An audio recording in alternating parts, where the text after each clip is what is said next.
Honestly, this is this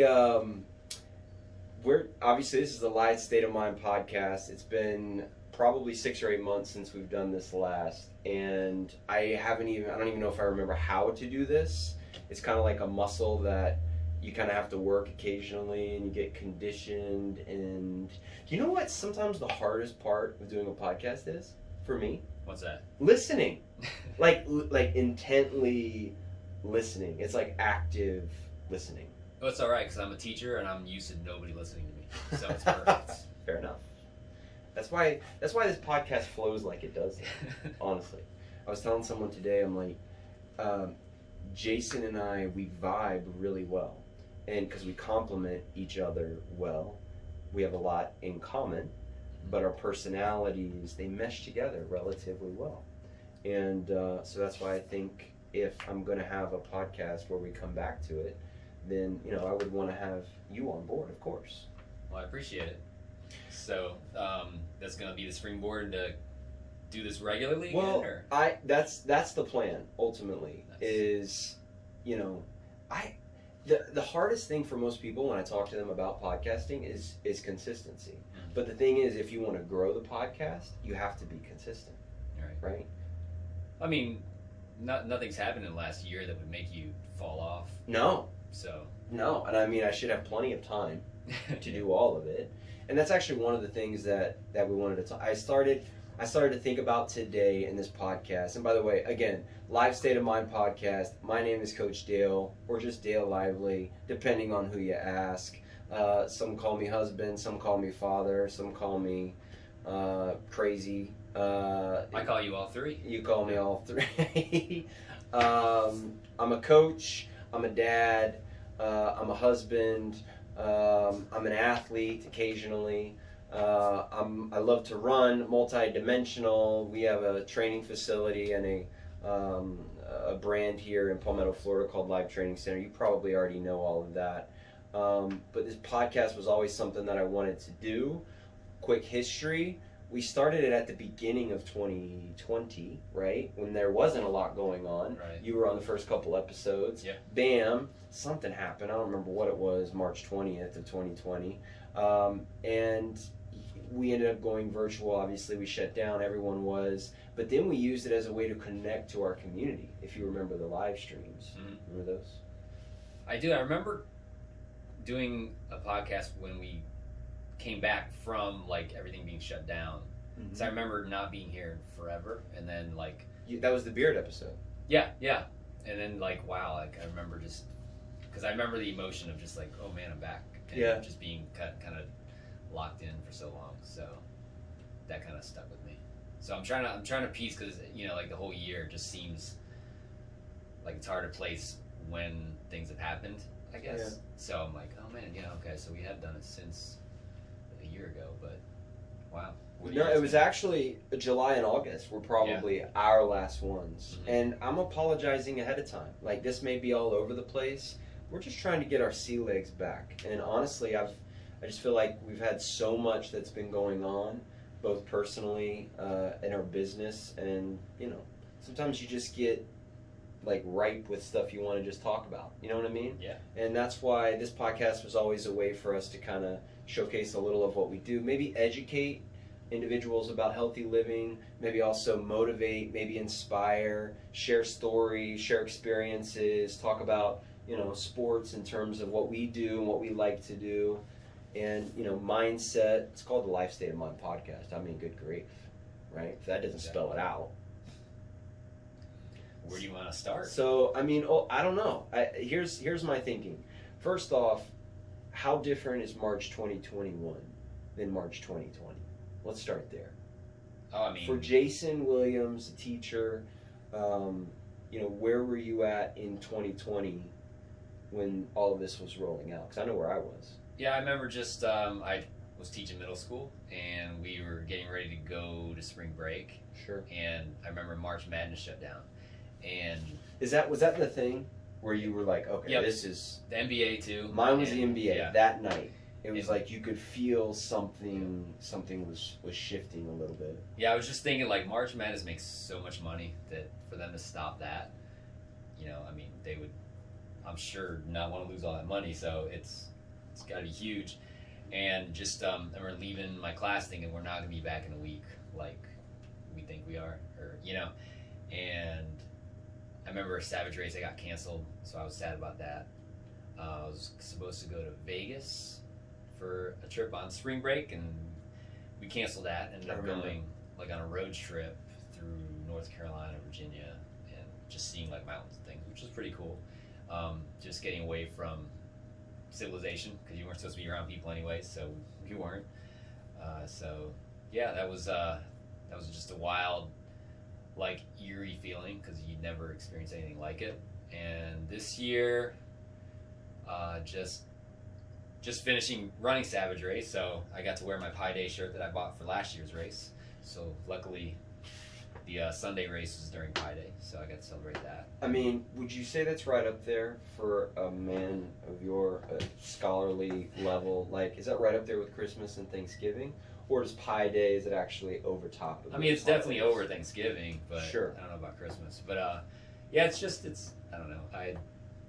I got a shirt for it, and it's just, I can, in my mind, I'm thinking everybody's going to be all celebrating it, and I'm like the only one with this, with any sort of like math. How far out do you know the pi number? Oh, I don't. Or you stop at 4? I mean, I know a couple numbers after it. It's not. I'm not a big memorizer. Okay. Like that's what. So it has nothing to do. I mean, you can't just rattle off 10 digits. Yeah, I think the people that can rattle off like 100 digits, like that's. You got too much time. Yeah, you're just memorizing. Kind of like a Rubik's cube. You got too much time. If you can apply, like, the thing I like about math, you can apply rules and problem solve, as opposed to just memorizing. The skill set itself. Right. Right? If you're just a memorizer, then that's not impressive to me. It's just, I don't know. No, I agree. No, listen, 100% agree. Like some of our coaches, when we come in here and we talk a lot, like we try to create a culture where, we share information as a staff. We're not a community where we're like, I'm going to keep what I know to myself, and because then it gets really competitive, and then our community loses. But if I know something great that I can help people with, i.e., nutrition or an exercise, or I've learned something, because we should always be learning. We share that amongst each other. But if someone, that's what I always encourage other coaches to do, and I encourage it to myself, where it's like, I want to know it because I want to speak it. I want to hear it. I want to breathe it. I don't just want to repeat what Jason said. Right. Yeah, definitely the application. Like going through the nutrition program, I honestly couldn't tell you some of the straight facts you taught me as far as like how many calories per gram of fat. Guess. Show everyone else. I know that protein and carbs are the same. Yes. Which are what? I would guess 4.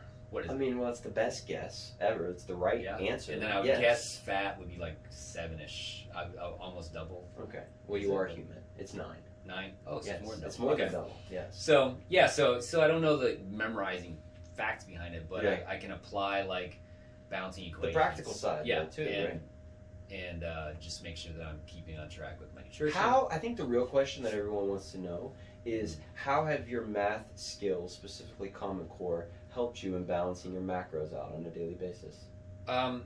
Helps a lot, because it's like when I first started, I remember going to you like, I'm going to Philadelphia and I'm going to eat a cheesesteak. That was a big moment actually for you, right? Yeah. All joking aside? Yeah, because I was like, should I start when I get back? And you're like, no, that's part of it. Pull the mic closer to your face. Oh yeah, so there it is. So you were like, you've got to, this is a way of life. It's not just doing this while the program's on. It's just, you're going to have days where you want to eat something and you got to balance it out and prepare for it, and it'll be fine. And so I was like, all right, well, we went to Philly, had my cheesesteak, and had it worked out. It was, oh man. Aren't they across the street? I've never been, but there's a big rivalry in terms of cheesesteak between Geno's and like one other place. Is that what it is? Geno's are right across the street. I once went there and ate both of them back to back.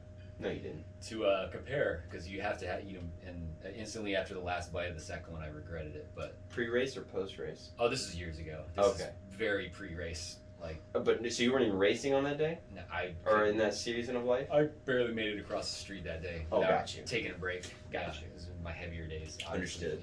But this was a different one that we were just that the locals liked. So and they had a big long line, so it was pretty good. But yeah, but just basically balancing, like when you said it was like balancing equations, that clicked for me, and saying, okay, I'm just not looking at it as this meal or this day, but just throughout the week, just cover all your macros and make them work, and been able to do that and not feel like I'm depriving myself, or I'm like, oh man, I can't wait till I stop this and just gorge myself. I don't feel the need to do any of that, which is awesome. And I owe that to you, so I really appreciate that, because I ate so disgustingly for so many years. I used your your first week when the exercise is for you to just log. Yeah. I used that in an example the other day with a client. I'm like, I've had a client who had an expired Uncrustable, and I don't remember what the other item was. I thought it was beef jerky, but then I could be wrong. There's a breakfast sandwich, like a Jimmy Dean. Maybe that's what it was. It was just, that was like the, I needed something to eat in my fridge, and I was like, what's in there? Because I think I had to eat, like I couldn't eat like for X amount of hours before I came in to get measured. So I was like, all right, 4 I need hours, to eat before this time of day. What do I got? And I just ate it. And so it was. Dude, you have done an amazing job with it. And if you remember, you were the first one. You say, hey, thank you, but I could definitely say the same thing. Like, that experience played a pretty big role in being able to help other people too, in terms of what I learned through that process, because I felt like I had it. It's like knowing it up here, but how can I convey that to an athlete and be able to, kind of take the same science and research but apply it to produce a different result. A majority of my clients at that point have come in for weight loss. And even last year, you still wouldn't be classified as overweight or obese, right? But the goal for you was about performing at an elite level, and I'd say you're well on your way, sir. I mean, you've had some great races these last few months. Would you agree? Yeah, I don't want to put words in your mouth, but no, I mean, I would never say that, because we're all our own worst critic, and you can always find, at least for me. Well, but can we just, but you're also super pragmatic in terms of numbers. They are what they are. Yeah. So let's just take your opinion out of it and look at your finishes, your pace, the way that you're performing training, and then we could also talk weight and body composition if you'd like, sir. I mean, you knocked it out of the. I'm not saying you're perfect, and I think I think the beautiful thing about OCR and obstacle training is our ability to be really aware and kind of go over our races post and be honest with ourselves and say, hey, like, where can we improve and where can we get better? And that's how we learn. That way, if there was a failure there, and it parallels life, but if there's a failure there, you just go back and go, what did I learn from this, right? Yeah. But overall, I mean, my God, like, you've done really well in all fronts, not just because of nutrition, but I think that helps. Yeah, I think the biggest difference as far as like my outlook is I was always trying to be a good performer as far as Masters Division 40 and up, and I've now changed that to kind of looking at the overall, like, okay, yeah, like you're getting older and you're getting faster and stronger, Jason. Yeah, but like I'd always like, all right, well, get rid of all these 20, 30-year-olds out there. I'm just gonna see how I do against the old people. What was your finish at Savage on Saturday, the long race? I was. By the way, today is March 19th, Friday. Savage race was this past weekend, and Savage Blitz was on Sunday. I was 14th overall, which out of how many? I don't know how many. Was it 95 at 100%? I think that's how many finished. Yeah. At 100% though, right? Yep. Yeah. So that was, and there was 200, I think, elites. Am I right? I'm not sure. Okay. But yeah, it was around 50% like completion rate from what I heard. So that sounds about right. Okay, so if there were 200 elites on a Saturday at one of the biggest races in Florida, okay, out of those 200, just under 50% kept their band, 95, okay? And then out of that 95, you finished what place? 14th overall. And is that Masters or is that? That's overall. Oh, so that's everyone? Yeah. Even the younger guys? Even the younger guys, yeah. Okay. And some people flew in from far off. Yeah. Even from Denmark. Sure. Yeah. So that was cool. It's usually with Florida. Does that feel good though? I mean, you're just like breezing through all of this stuff. Yeah. How does that genuinely feel? It felt really good. I was really focused on how I felt with the race. Like I felt like I was pushing my speed and I didn't feel dead. You know, like I felt pretty good. You know, I was at a good pace. I was strong in the obstacles, and I was like running with people that, you know, normally they would be ahead of me, and I was ahead of some of them, or past some of them. And it was just it was pretty cool and a lot of people were mentioning that, like kind of like, oh man, you're getting so fast type of thing. And so Question. Yes. First off, is what you're doing on the nutrition side, it's not, and I'm not saying it's thrown together. It feels very individualized, at least it should, right? In terms of data, specific percentages, numbers, proteins, fats, carbs. So there is that specificity to it, but all in all, does it feel like having a plan like that, does it feel sustainable? Or does it feel like really crazy? Does it now feel like part of your everyday life? Yeah, it's definitely part of my everyday life. I don't feel like it's something that's temporary or it's something. Do you think that's important? Oh yeah, because it's just the way I do things. You know, it's not, and that's huge because it's just I don't feel like pressure. Like I got this race coming up, so I've got to change. Like it's kind of like with I don't know if this is an accurate comparison, but like with teaching, when you get observed by like the principal or whatever, they come in and watch a classroom, and there's so many people that are like, "What are you gonna do like differently?" It's like I'm just gonna do what I do, and if I'm doing something wrong, they're gonna tell me. That's what they're there for. If I'm changing things up just for this observation, then I'm kind of telling myself that I normally on a day-to-day basis don't do what I need to do. Right. So this is like, okay, there's a race coming up. I'm doing what I need to do, like normal. It's not like, I better stop being horrible because there's a race coming up. You know. So I think this is just like an everyday type of thing. It's the way of life that it's there to help with my training too. It's like it might not be a race, but if I'm running and I'm working out or whatever, it's there to help make me the best I can be.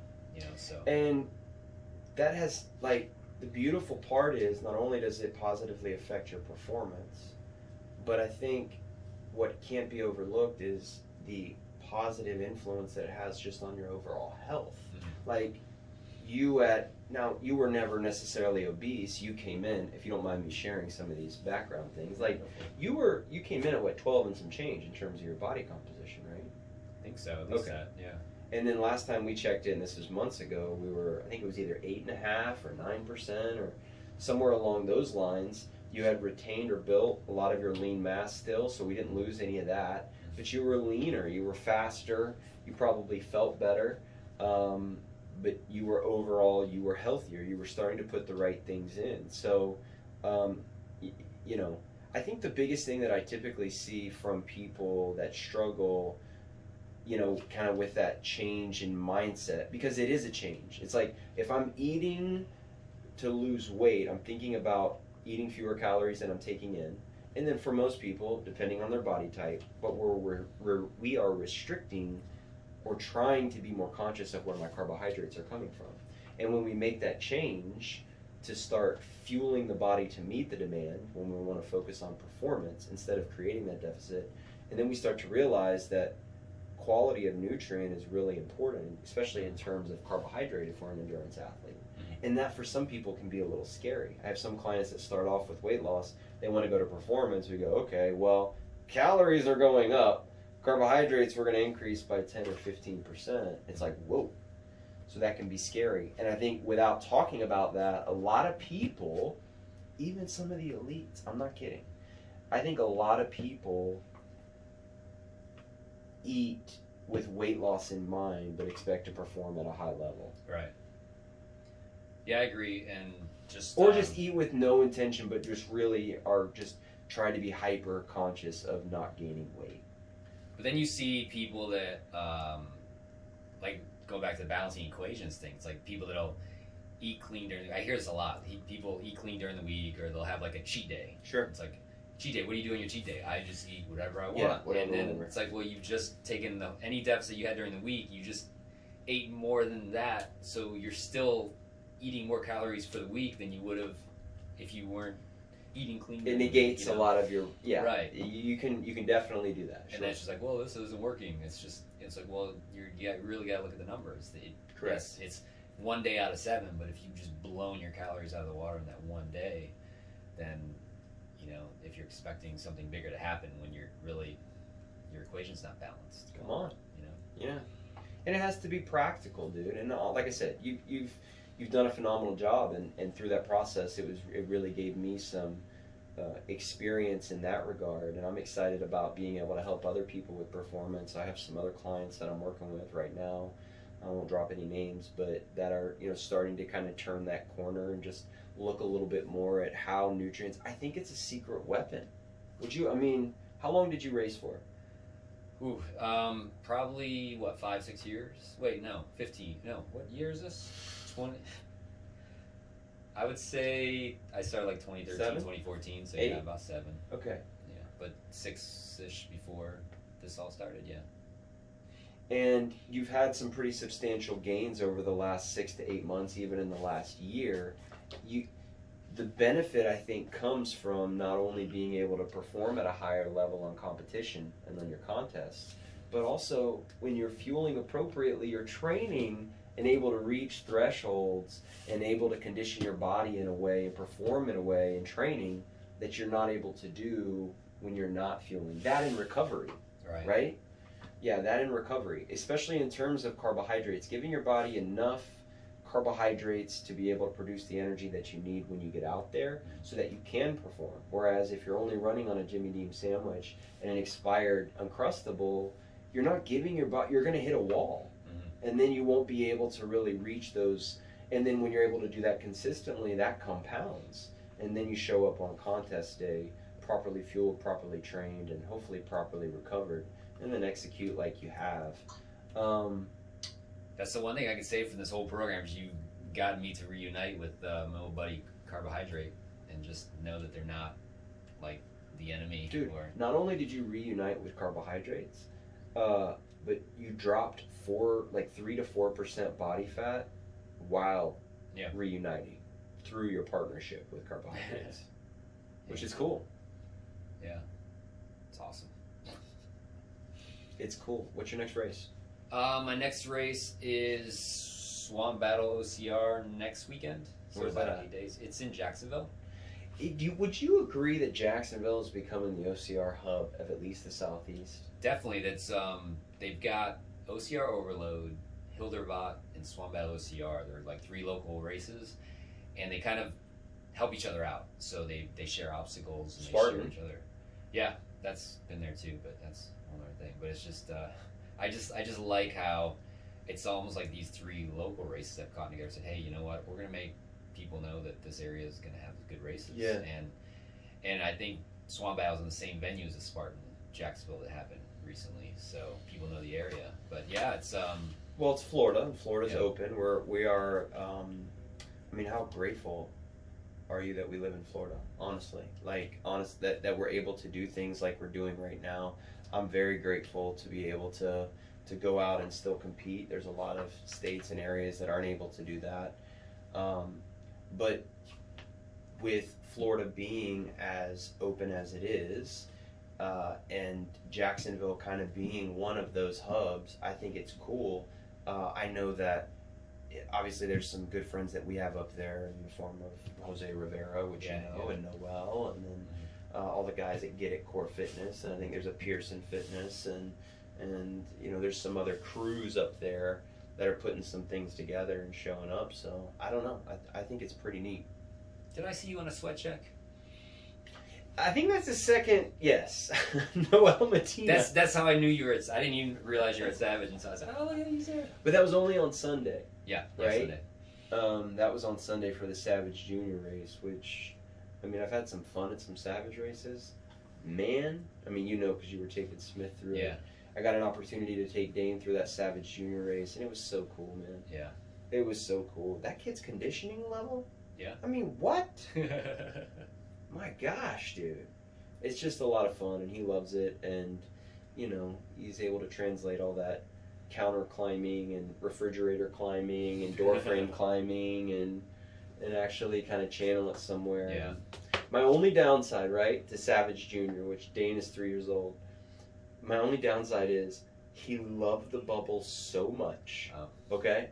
And I wish they would hide them in a different spot, because the minute as a 3-year-old you take someone by there, it's nothing else, no one else existed. It's just take me to that place. Yep. I want to be back in those bubbles. So, but overall, it was unbelievable, and it was a blast. I'll tell you. You know what's interesting that I've been thinking a lot about is we're at an interesting place with our business here, and professionally, like obviously we are continuing to grow. We have some amazing staff members right now. Our community is growing. Our programs are growing. We're just talking about Dane. We started a Live Littles program, like for 3 to 5-year-old kids. Dude, I've taught some classes and they're fun, but that one's fun. Yeah, right? A little bit of energy going on with those kids? Well, it's a little bit of energy, but you're just seeing like the light bulbs go off, like they're blown away by stuff. They're also coachable at that age. Yeah. They're crazy. You gotta chase them, if you can keep their attention. But they're just little sponges. Yeah. And to watch them, like I set up a little kids route. I got some atomic hold route, so I built a route back there for the kids, and it's like a foot off the ground. And watching them go through that, it's really pretty cool. And I'm excited to kind of start helping kids at that age and watch them kind of grow up. And I mean, we've had 11 or 12 babies from clients here over the last 4 or 5 years, so it's just like a natural progression. They're getting to that 3-year-old mark. We got a lot of 3-year-olds here, and including my own. So we're starting to train them, and it's a blast, man. It's a lot of fun. But one of the things I was thinking about lately, and I'll get your opinion on this, is being, like, having a strong desire to be an elite athlete, an elite business owner, an elite father, like an elite husband, and an elite coach.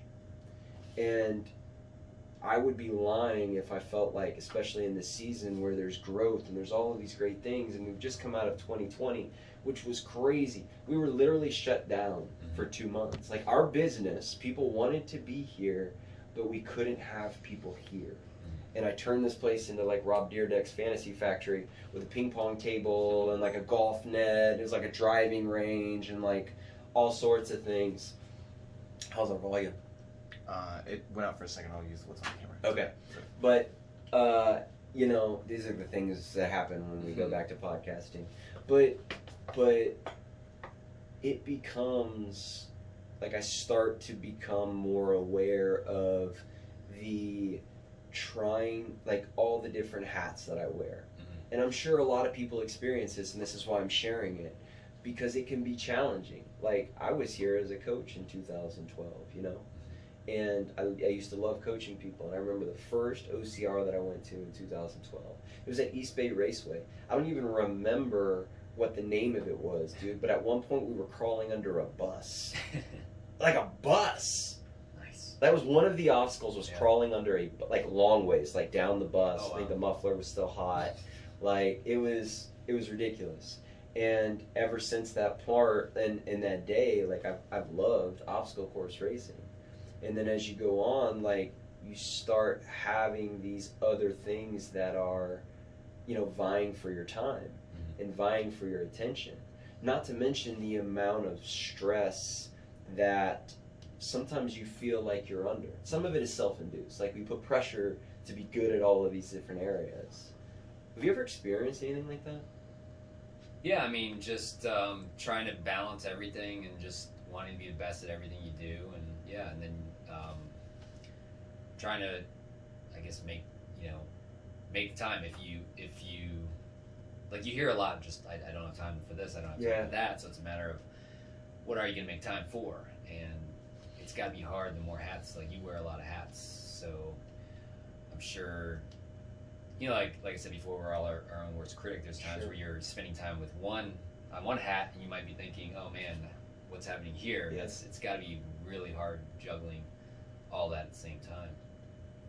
I love racing, Mhm. and I'm no slouch, right? But I also know that it takes a certain I'm not naive to the fact that it takes a certain level of dedication and training to be able to perform at a high level and to be able to kind of manage all of those things. Sometimes I get, I'm human. Mhm. I'm no different than anybody else, and sometimes I'll put a lot of pressure on myself to do certain things in a certain way. At Savage, and you can probably still hear it in my sinuses. Um, on Wednesday, Thursday, and Friday, like I came down with something that probably Dane brought home to me. Mhm. We just started him back in this preschool. We'll name it, but he hasn't been there for a while. He brings this thing home, Mhm. and every day I woke up, I'm like, all right, it's going to be a little better. It's going to be a little better. I would wait to figure out like what was going to happen, and then by the end of Friday afternoon.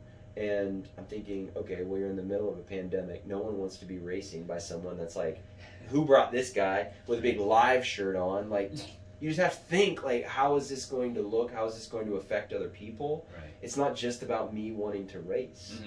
Mhm. But again, that goes back to, like, trying to be a father and, having those situations that come up from being a father and from being a husband. And just, I've really tried lately to be the best at everything that I'm spending my attention on, but also at the same time to give myself grace, to recognize that, there are a lot of hats here.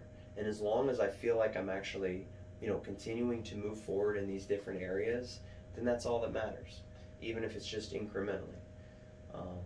I love OCR racing. I always will. You know what I mean? Mhm. I'm not going to stop. Will I, see a podium at Savage? I don't know. You know, but right now it's about growing a business, and it's about being a dad, and it's about being a husband, and continuing to grow this community. And it's a blast. I love helping. I love helping other people get on the podium sometimes more than I love doing it. So I just think it's the crossroads that every athlete / coach comes to. You know what I mean? Where it's like, do I want to spend time in these other areas in this season of my life, or do I want to keep going down this route? And I don't know. That's all I got, Jay. So, do you ever feel like, what am I trying to ask you? Like, are there hats that you'd want to also add to your list that you're thinking maybe it's too many, or do you ever feel like maybe I need to, like, how do you know how many different things you can take on at once without sacrificing anything else? Well, like, there's always going to be a sacrifice. Yeah. There will always be a sacrifice. And through growth, I think if we're talking strictly about our community here, it's like sometimes when I start to feel that way, that's also a good reminder for me to look at what I'm carrying to make sure I'm not supposed to be delegating things out a little bit more. Because if I'm feeling overwhelmed in terms of the responsibilities that I have, I need to make sure, and it isn't always the case. Sometimes there's just seasons where there's a lot going on. But sometimes it's also a cue for me to stop and go, all right, am I supposed to be doing all of this? You know what I mean? Or am I supposed to be delegating, and that's what I'm struggling with? So that's what I'm definitely trying to get better at. Right now, what's in my wheelhouse, and this again is like when you talk about having so many hats on. We are, and we've made this announcement, we've talked about this a lot, we are now, this new venture, are affiliated with Spartan Race. And we are starting to host DECA events, which, for those that don't know, that is a product that they offer. There's 10 functional, multi-dimensional zones that are hosted at facilities like ours. The beautiful thing about it is there's a 99% completion rate. So that means 99% of our community, that's what brings community together. And that right now is like what gets me really, really excited. I love pulling people together. I love being able to positively influencing someone's life. I love to be able to watch someone like click, like be able to share something with someone and be a part of someone's journey in terms of like improving their health and wellness, dude, that to me is amazing, and I love it. And you know, now we're getting into a space where now we're doing that with other coaches so that they can do that. And you know, that's where a good majority of my time is spent, honestly, is in helping other people. And I don't know, man. So for like, when you look at Spartan OCR and then you look at DecaFit, like the one thing about OCR, at least I know that Spartan's trying to be more standardized with the races, but what I like about OCR is the how it changes. Like, it's hard to compare one race, like one Savage race to the next Savage race, because they're different. You say, I got this time, but maybe this obstacle is tougher last year or something like that. So I like that, but I think what's cool about DecaFit is, and I've never done one, but I've seen the videos. May 1 you're gonna do it. But I'm gonna be in Rhode Island actually, so I'm sorry. Well, then you have to cancel your trip. Oh no! They just shut down Rhode Island. Did you get that? Breaking news. But it's like, you said 99% completion, and it's like, so people can do this, not necessarily even going for like a podium finish type of thing, but they can compare their times and say, look, this is where I was here, now I'm trying this again like a month or whatever later, and I can compare and see how much progress I've made. But see, here's the thing. Yes, but see, you're an elite athlete, right? So you are in, anytime you're looking at like Savage Race, right? How many people did Savage Race have run? I have no idea, like probably a couple of thousand at least, right? Usually. Yeah, well, yeah. I mean, normally it's like 5,000 or 10,000. I just don't know with COVID, right? Yeah. And dude, you're now like a freakishly fast, freakishly strong, right? Freakishly good looking, athlete, OCR athlete, and you are in the small percentage of individuals that run Savage Race. You know, most OCR businesses, a la Battlefrog, which look, dude, I pulled out my Battlefrog thing. Did you see that? Yeah, I noticed it. It's nice. That's old school too. We have the band. Yeah. But when let's say you have 10,000 people running a race, right? How many elites do you think out of 10,000 are you going to have? It's probably, what, 1%? Well, okay. A couple, maybe 2%? Yeah, so let's say 200 people, right? So you have 200 people that are running that race, like, and you have 10,000, that's 9,800 people, that's 9,800 registrations, right? Like, if you only cater to the 200 people, you may not be in business for very long. What's beautiful about Savage Race is that is always going to, and I think it's not just Savage Race, but it's any race. It's like, how can I create a great environment for people to come that isn't too challenging so that they won't get discouraged, but that also attracts the elite racer? That is the challenge, right? Because you want to be in business, and if you don't, if you only cater to that 2%, you're not going to be in business for very long. So what I think is interesting about the DECA and what I love about it is that there's a global leaderboard. Ryan Corning, shout out Ryan Corning from Get It Core Fitness, just broke the world record on the DECA Strong this past weekend. Oh, wow. He beat Hunter McIntyre's 11:59. He threw up like an 11:43 or an 11:49, which is insanely fast, right? Okay, so that's the global leaderboard. That is the competitive side. But the beautiful thing is, dude, is that with a 99% completion rate, you're attracting people, not only the Ryan Cornings, but you're attracting, the 62-year-old client that I took through that's never done anything like that in his life. And you're able to say, hey, here's, just like you said, here's where you are on day 1, here's where you are on day number 6, or week number 6. Like, look at all of your progress. And as far as, like, from a spectator point of view, you can see it all right there. And you know what it is? It's in your home gym. And you don't have to go out. You don't have to be around a lot of people. You can train together. You get to compete together. You do it around your coach. I mean, obviously, there's going to be people coming in from out of town. And you can travel for it. I just think, especially in today, post-2020, like, it's important to do that. But I think it's important to also recognize why. Here's why we did it, if you want to know the answer. Here's the history on DECA. I'm going to throw it down. At the end of 2019, they posted it up. Jared, who I didn't know, shout out Jared Cogswell if you watch this, I doubt you will, but Shout out to Odessena. Yeah, I know you're watching. No. But if Jared sent out a message, I didn't know who it was at the time, and he said, hey, we got this new product coming out for gyms if you want to be affiliated. And in 2019, I sent him a message. He sent me a message back. COVID happens. Forget all about it. Coming into like September, October 2020 now. We're through COVID, right? At least the roughest part of it where we were shut down. We started to explore it again, right? As something, a new product that we were able to do here. Why? Well, yes, it's a competition, but here's the thing. When you sit down with a client, let's say you come in and you're a client of mine, right? And you're sitting across the table. There's a term called SMART goal. Have you ever heard that? No. Okay. You can use it in any form of life, but we use it a lot in fitness. It's an acronym. Specific, S, measurable, attainable, realistic, and timely.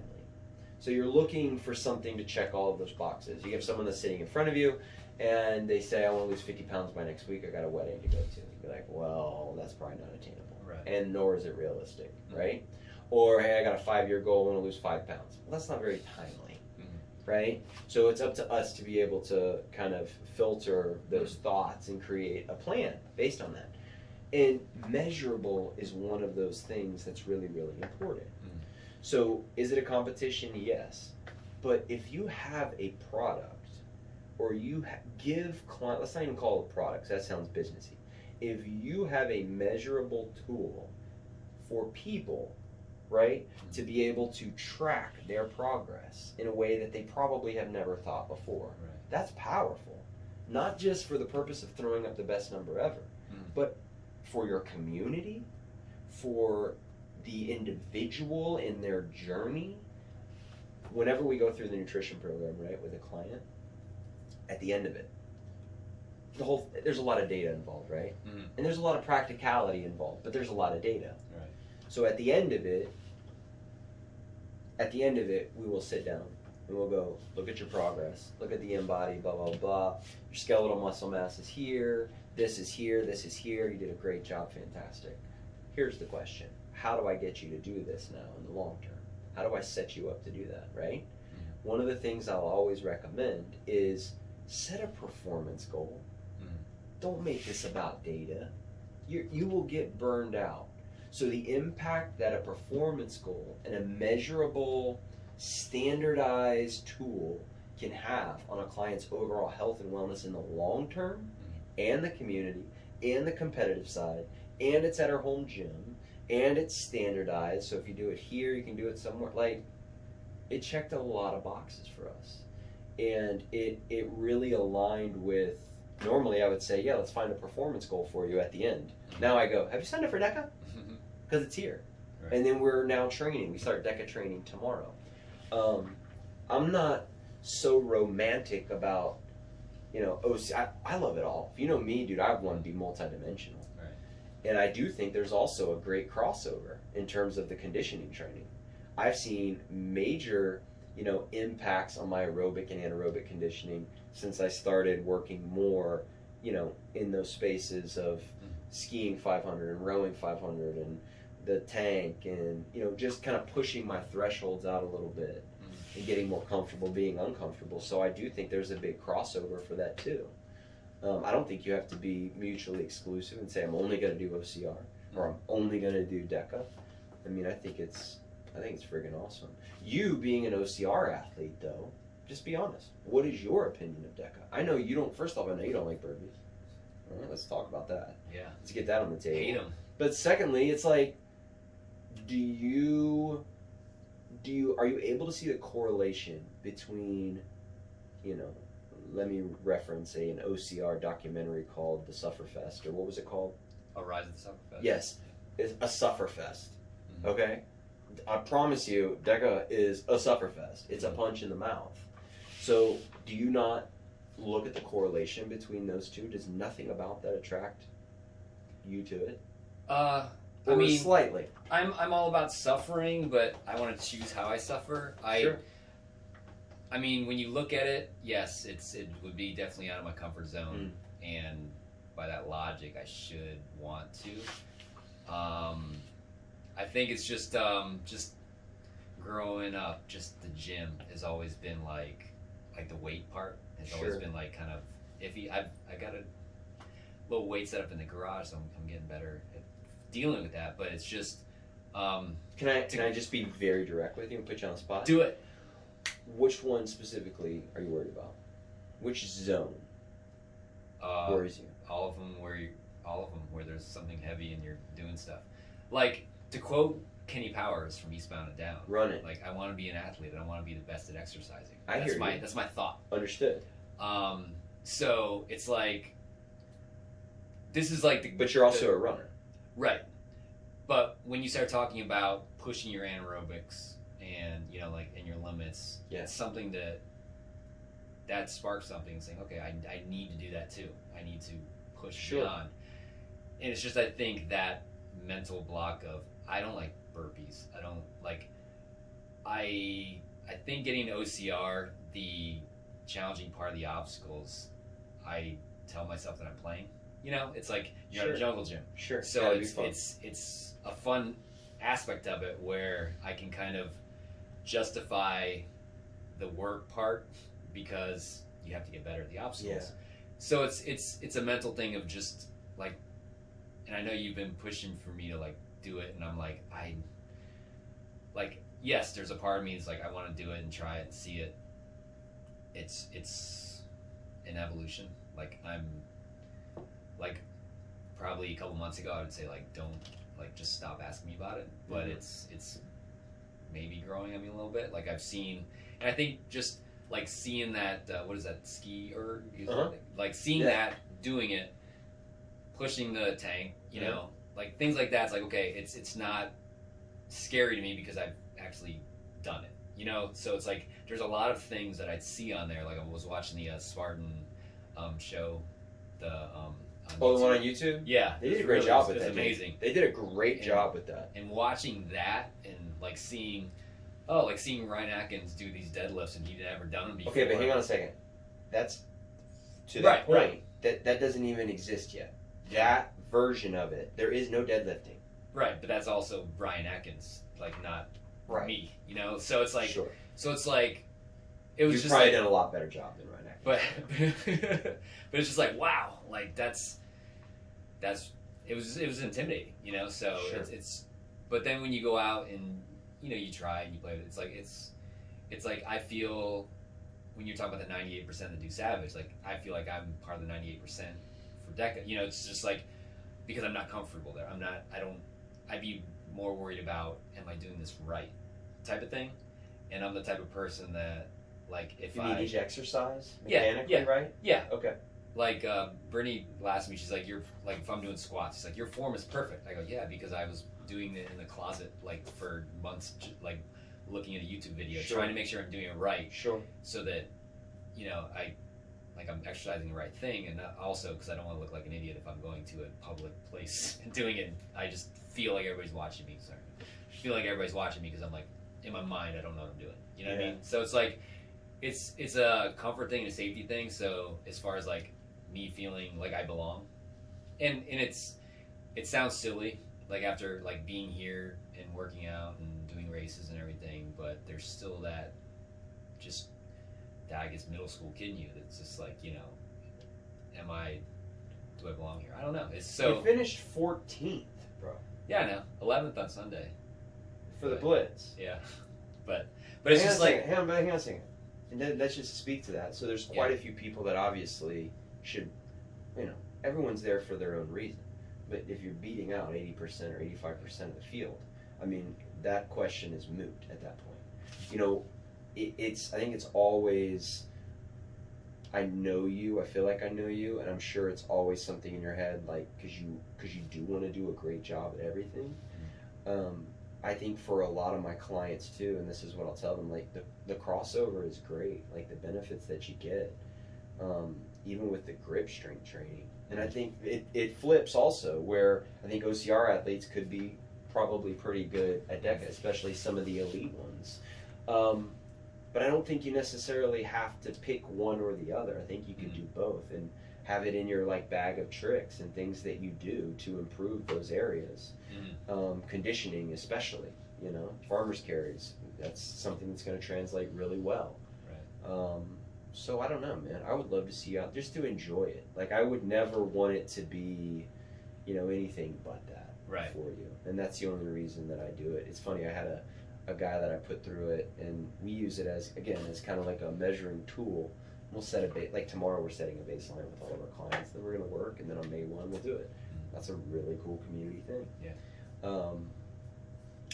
And at the end of it, and he's always up for anything, right? When we are working out, and at the end of it, he's like, I am never doing that ever again. That was, and we put him through the deck a mile. But what was interesting was that the day after that, he was coming in going, I go, how you feeling, man? He's like, not bad.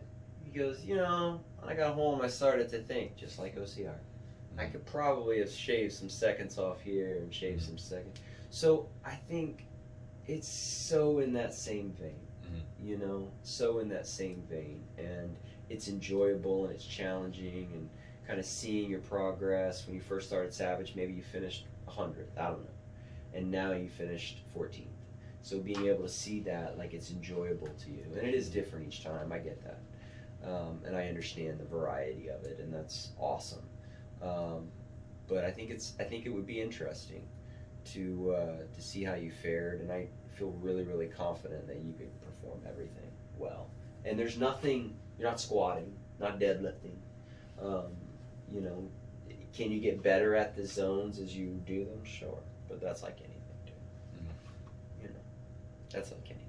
Knowing you and how convincing you are. Do I? Sure. No, make me out to be a salesman, but No, not that you're a the wrong salesman. way. I am. That's That's what I'm saying. It's like you, like knowing you. I wouldn't steer you wrong. Yeah. Right, and that's what I'm saying. You've got a good track record steering me right, and I know you sincerely want to see me, not just me, but people do well. Like I said, my biggest memory when I think of you is like the mud endeavor when I finished right after you, but you were like so excited when I was coming to the finish line. It's like that isn't something that's, it's not fake. It's just real. So knowing that, even I was just happy I finished ahead of you. No, you're just so shocked that you didn't have time to take a shower before I came to the finish line. But so coy. Yeah, but it was like so seeing, even if you weren't like saying you should do it, just seeing your excitement about it, would probably make me like think about it. You know what I mean, dude? Anything that brings people together and helps people recognize that they can accomplish more than they give themselves credit for, and then also something that helps people get healthy and challenges people. That's what I'm about, because I know how beneficial it's been in my own life. And I would love to share that with others. And I know, like, when I find something I like, this is how I talk about it right here, So, but I think it would be neat, dude. I think it'd be something for Brittany to try. Without a doubt. I'll put her on the spot. Yeah. And then just see if I can beat her time. Community. Yeah. It's people. It's community. How cool is it to watch someone that never thought that they could? And this is outside again. You're talking about elite OCR, wanting variety. Like, I want to do all of these things. You see all these medals. I'm in the same vein with you. But also, if you look at it and go like, if there was a way, that same feeling that you have of getting 14th, if you could give that to someone that may have never done something like that in their life, and they can track that progress, and the chances of them making it through is 99%. Like, how great would that be? Like a gift to give someone, right? And especially if it was people in your own community. And then how great is the OCR community, right? All right. How great is it? Yeah, they're amazing. Right? So that's one of the reasons why people do it. And it's the same thing. It's like, if we're training together and then you're in my class and I've seen you all the time, and I'm here watching you and I'm encouraging you, it's all of those things, man. So I think it'll be cool. I think it'll be cool to bring our community together. I think it'll be cool.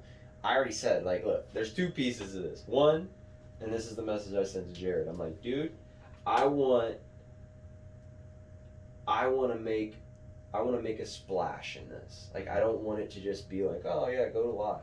I want it live to be it, because I know how we put events here, just like we do everything else. Like, a lot of detail, a lot of preparation, and I want a bunch of people to come out, and I want them to have a great time and create an environment where people are challenged and it flows well, and You know, the community comes out, it's a blast.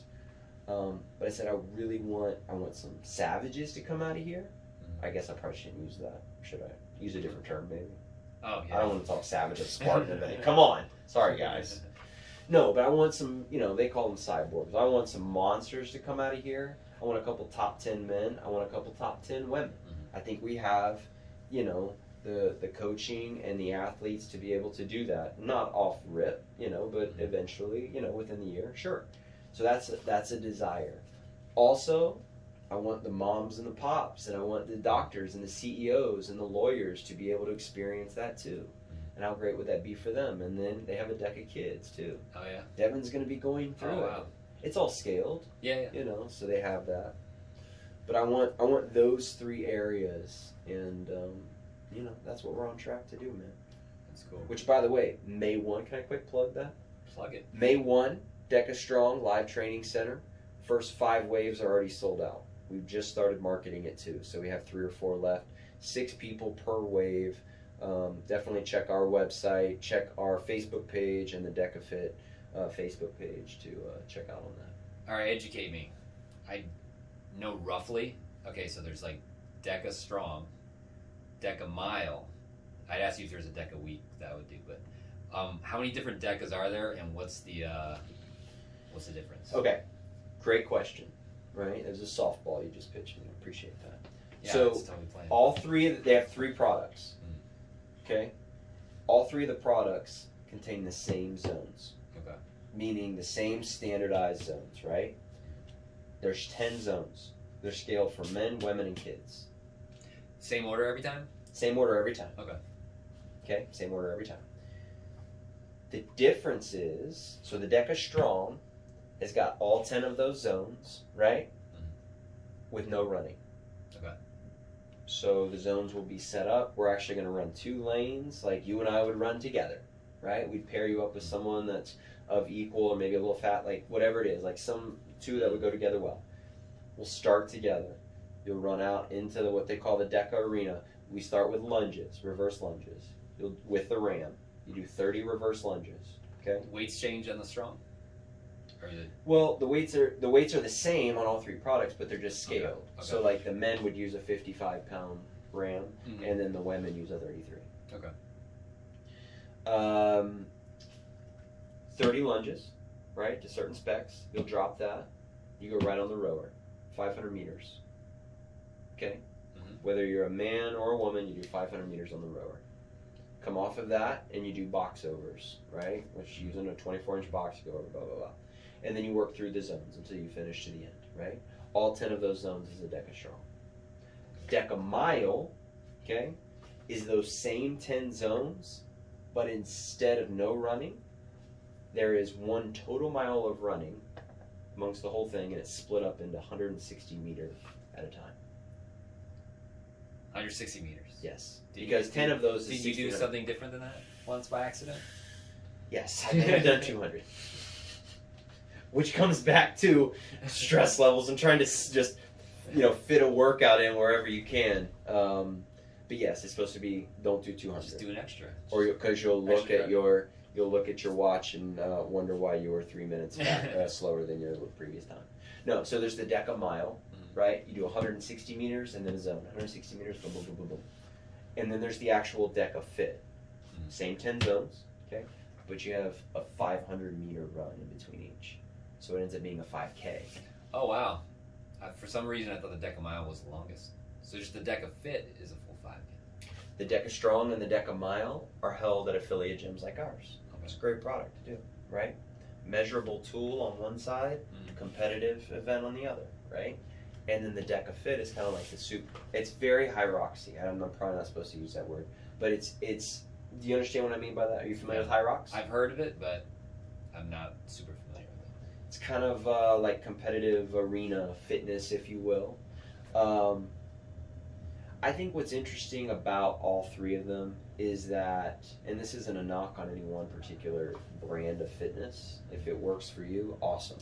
But if you are sitting and watching the CrossFit Games right now, or doing like looking at the CrossFit Open or CrossFit Games from 2020, and let's say you're not working out, and you're watching that, you know, if you're watching someone do like a 300-pound snatch, or a 450-pound deadlift, or a ladder with the press, you know, or do a handstand walk for like a half mile, whatever that is, I love that stuff as much as anyone. But I don't know how encouraging that would be for someone. It could be intimidating at times. So I know one of the things that Spartan was really working on was trying to find something that, you know, someone could watch and go, I can do that, right, and be able to attract people. Dude, their mission statement from the beginning, even with terms of just Spartan Race, was ripping people off the couch and helping like over 1 billion people, or I don't remember what the number they put out there, get healthy. And that's what this is. Yeah. You know what I mean? That's what this is. It's helping people get healthy and finding ways to challenge them. So, you know, you gotta do it, bro. All the cool kids are doing it. I'm sure you'll figure it out for certain. Yeah. Lord knows you're fueled up for it, right? Yeah. You got your nutrients on point. Yeah. You got your body composition on point. Just gotta find a weekend where you're not in Rhode Island. Right. Well, how often do you guys do, like, you're just starting the DECA training? Yeah, so this is our first time doing it. We have DECA training right now. It's just dedicated time. We're, you know, training a lot for it in PT. You have set class times? Yeah, we do. 4 p.m. to 6 p.m. What a great question. On Every Saturdays. day? Oh, okay. Saturdays, yeah. Saturdays. We just keep moving forward, Jay. Yeah. Like, I have to tell you, I hope you made it this far on the podcast. I feel so incredibly blessed right now, bro. Honestly. Like, family-wise, health-wise, you know, my wife and I and our family had a little staycation in January, and we kind of, you know, rolled through that. I'm almost got all of my smell back, by the way. Nice. About 80%. But I just feel incredibly blessed right now to be able to be here. Our business is open. We're a growing community. I get an opportunity daily to come in and help people try to find a healthier way to live. And, you know, whether that's in a group class or one-on-one or in nutrition. We have a 8 to 10 week lead time right now on our nutrition counseling. We have new coaches that we're training, but it's just opportunities, bro. And I love it. And, you know, sometimes when I think back and I go, I really want to train to be an elite athlete right now. And I'm not saying that I'm not. It's just, you know, I just look at all of these other things that we have going on, and it kind of helps me stay grounded. You know what I mean? I mean, you've got some pretty good times on your DECA, don't you? I do. Yeah, so, I mean, you got that. You're elite DECA athlete. You know what I mean, though.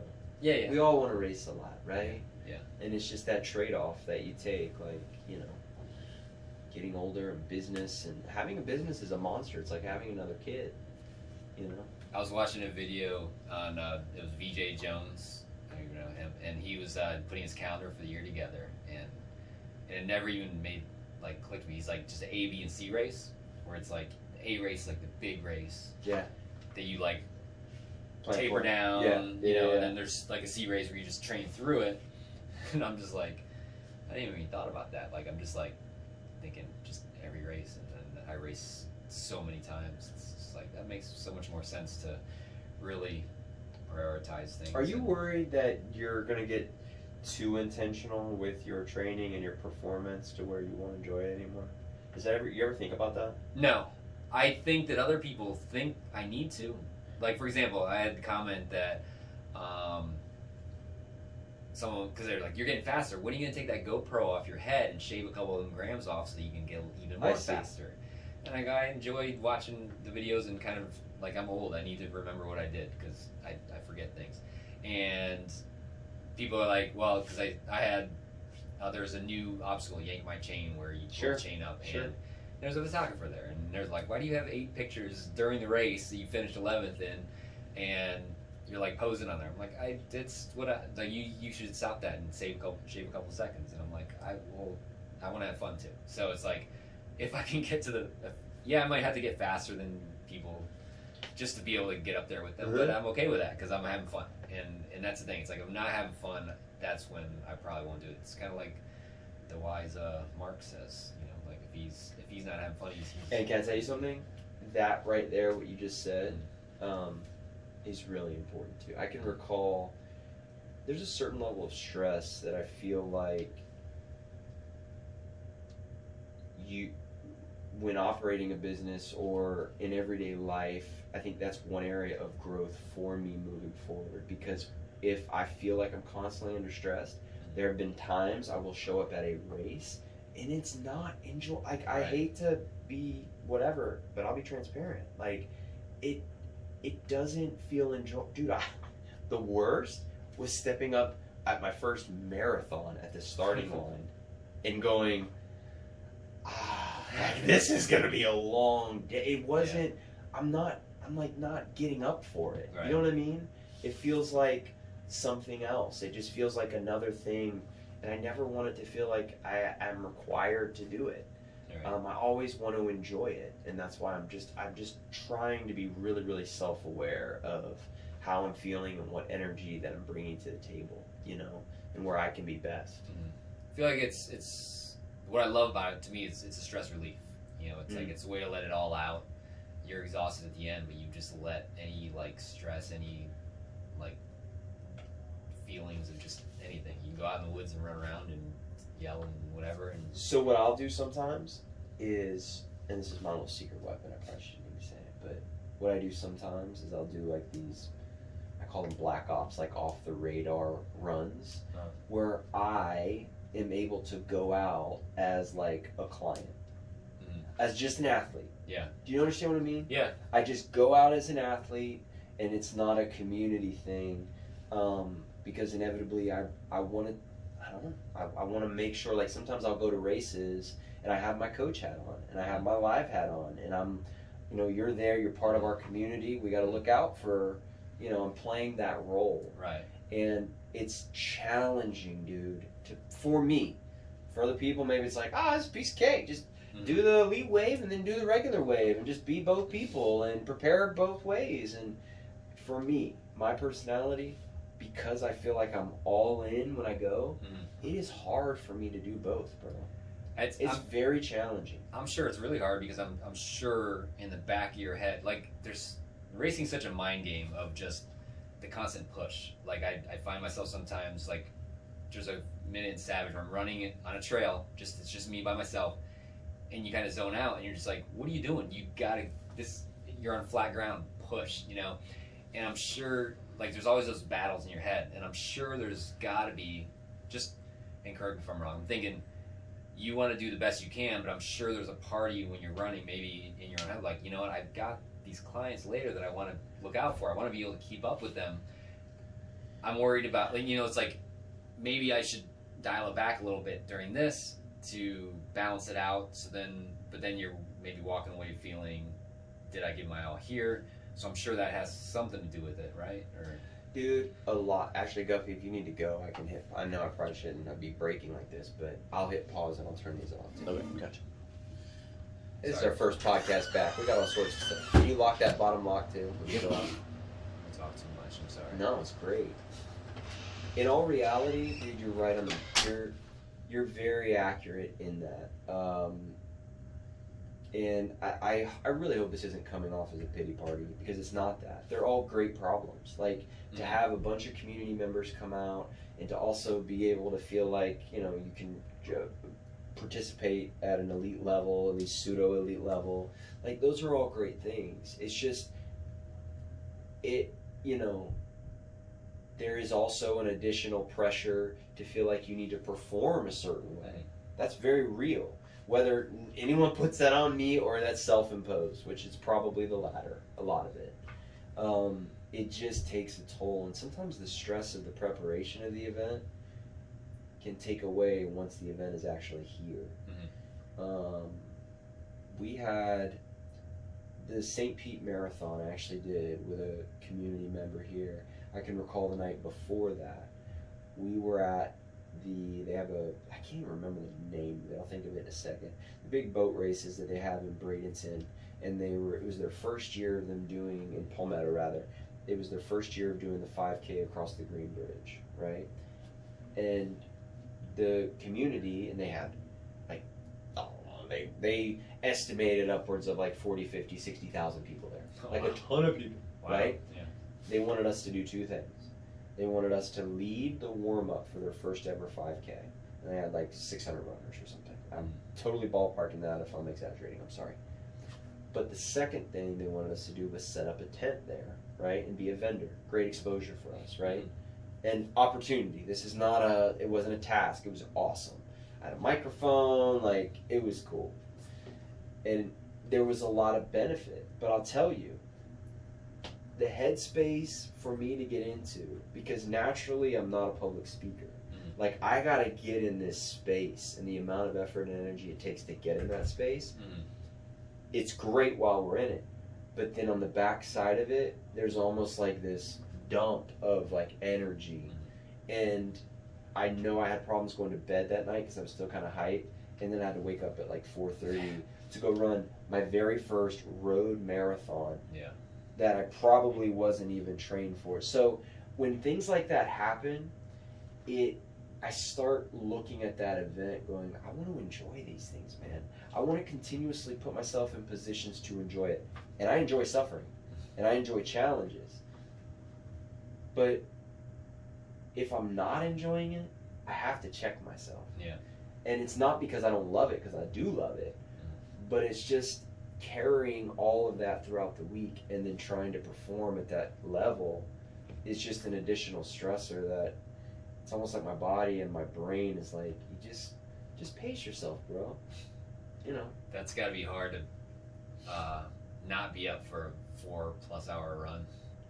Brutal. And then it was so hot. It was so head. Repetitive. Yeah, and just be in your head like, why am I doing this? Why am I doing this?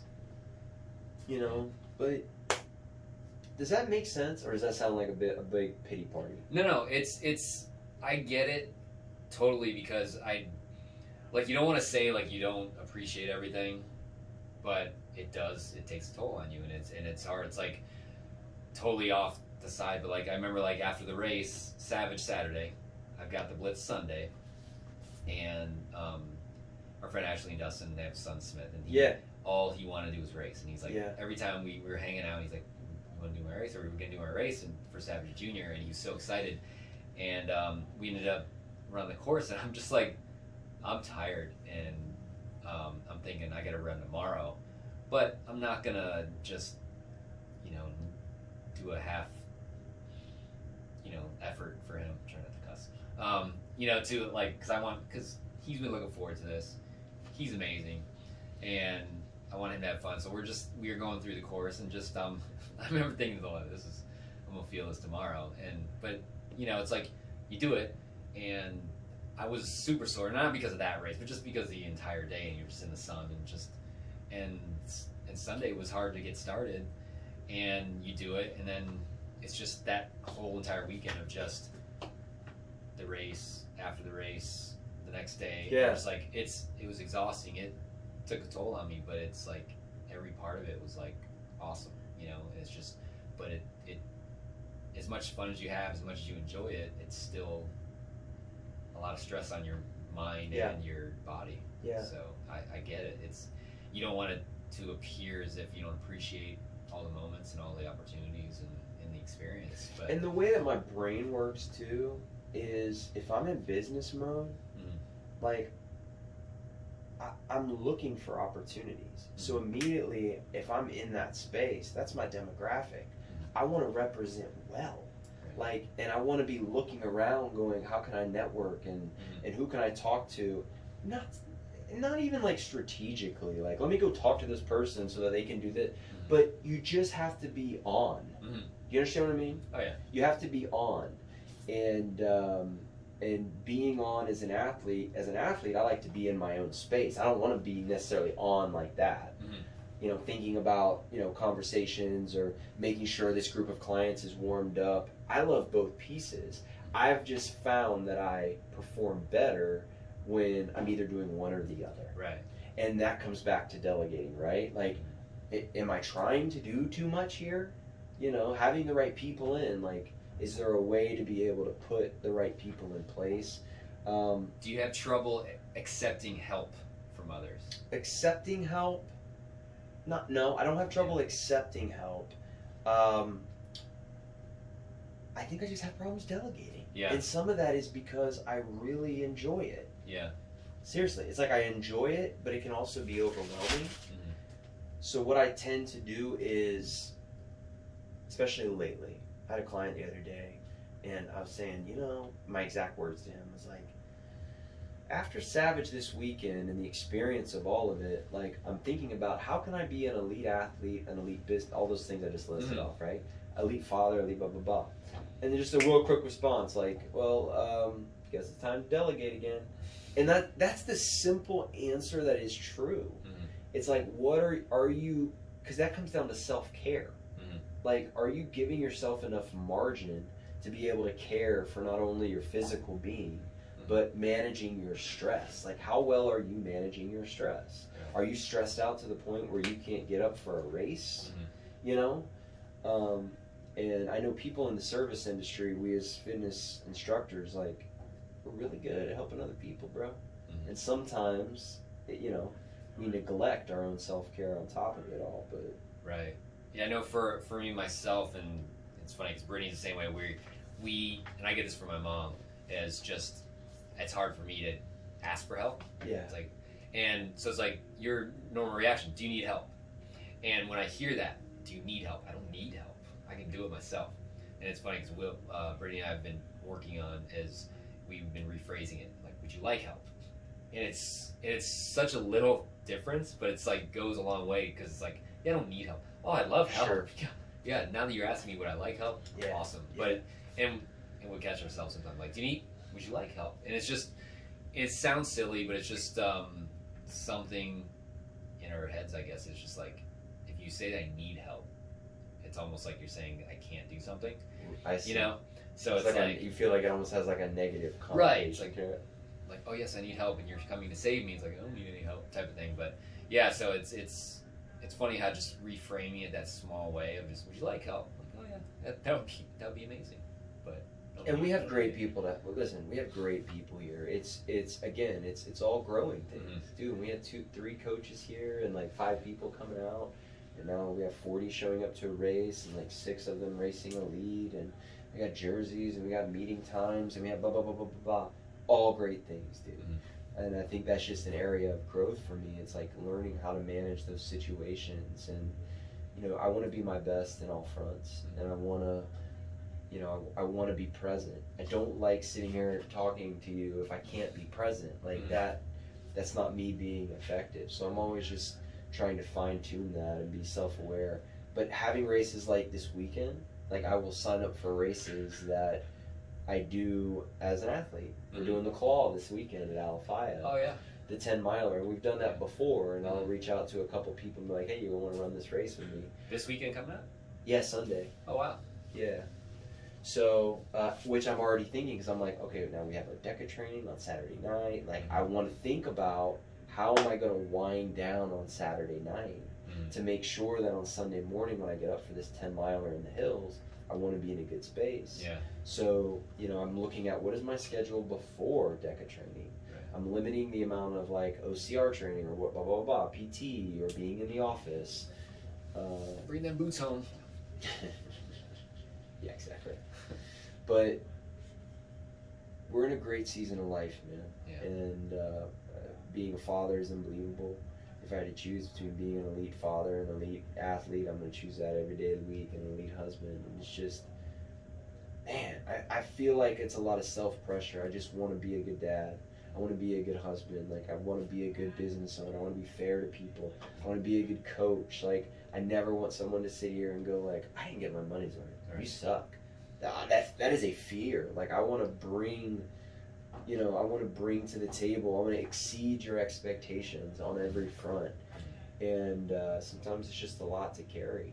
And I don't know. I know that sounds really crappy or really like a pity party. We have so much good stuff going on, man. No, I don't think it sounds like that at all. I think it's just